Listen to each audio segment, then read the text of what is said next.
Hey there, YouTube. Welcome to Big Mike Beard Wisdom. So, today we're talking about glue traps and whether or not you get it from this brand or another brand. They're kind of cool just because I think a lot of people have the illusion that there's no intrusions in their house. So, for me, the first time I started using these glue traps or ones similar to it, so basically like an adhesive trap, was at the apartment that I had years ago in North Carolina. Now that apartment had 2 sliding doors, and I put glue traps in the corner of each sliding door. And it was crazy how many spiders and other bugs it'd catch. And every now and then, it would catch almost like a little lizard in it.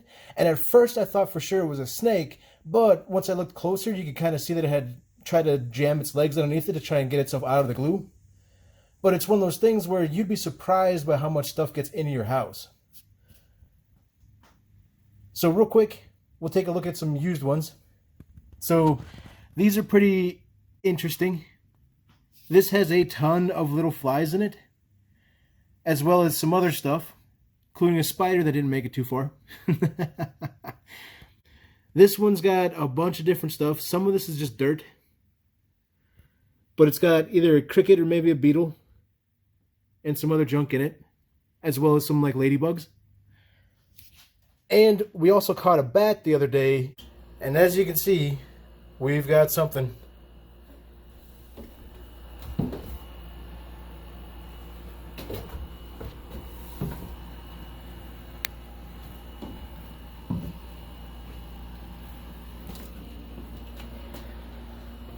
So I'm not 100% sure where this glue trap was, but as you can see, we caught a little bat.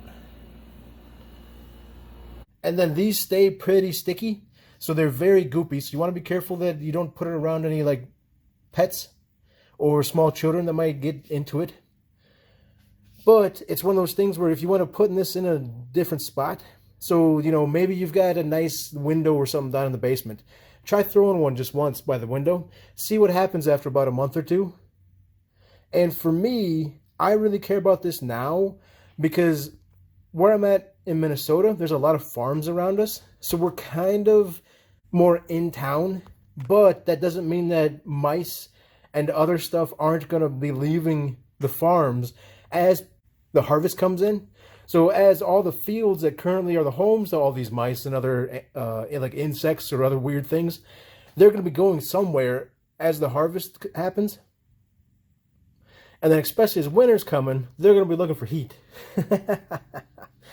So I really like these kind of traps. I've used these traps to catch mice before, both just by leaving it in a spot and also by knowing where one of the traps was and then seeing a mouse and then, smacking it with the trap real quick. Which sure beats grabbing a mouse with just a pair of gloves. I like sticking them mostly in the basement, because with Shadow and Bandit running around, I don't want the boys getting stuck in it. And I've also been debating putting it, somewhere in the garage, because there's a lot of intrusion points in the garage, and I get a lot of just bugs in general. So if I can help control some of the bugs in here, that'd be kind of handy. And especially in this corner, sometimes the toads will pop in here, and then it's like, uh-oh. What do I do now? So one simple place to put them would be by like a sump pump. And another place would be like this window. So this window gets bugs not super often, but kind of often. And so I've got traps in each corner. And I'm pretty sure this corner is where we caught the bat. Something to remember though, if you do happen to catch a mouse, or a bat, or some other large creature in your trap, these don't kill them, and because it doesn't kill them, it could still be alive. So definitely read the back about how it recommends disposing of things, and take proper safety precautions whenever handling it. Whether or not you're by a farm, not by a farm, as the seasons are changing, things are going to start heading towards warmer climes. Be that your house, your garage, your shed, your car. Actually, I've never put this in a car before. I wouldn't recommend it, more than likely you'd find it with your own fingers, and then you're like, how do I get out of here? But I'd only recommend doing this if you're not scared of bugs. So if you're not scared of bugs, you want to catching them in your glue trap, and then you'll have to pick this up and do something with it. So whether or not you barehand it, or you grab a pair of gloves to do it, or you just grab like a grocery bag and use that to grab it.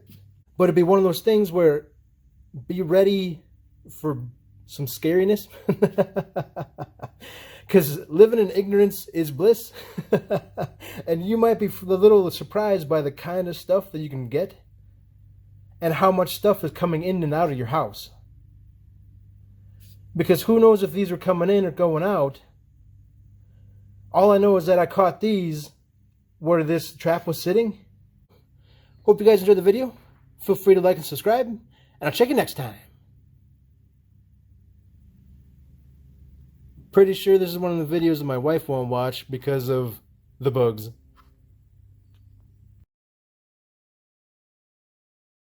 But if you do get them, it may smash the little bit of like happiness you have by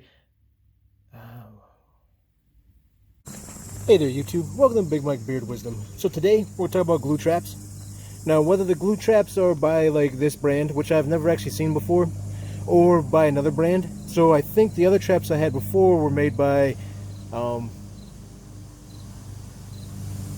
something with like a cat.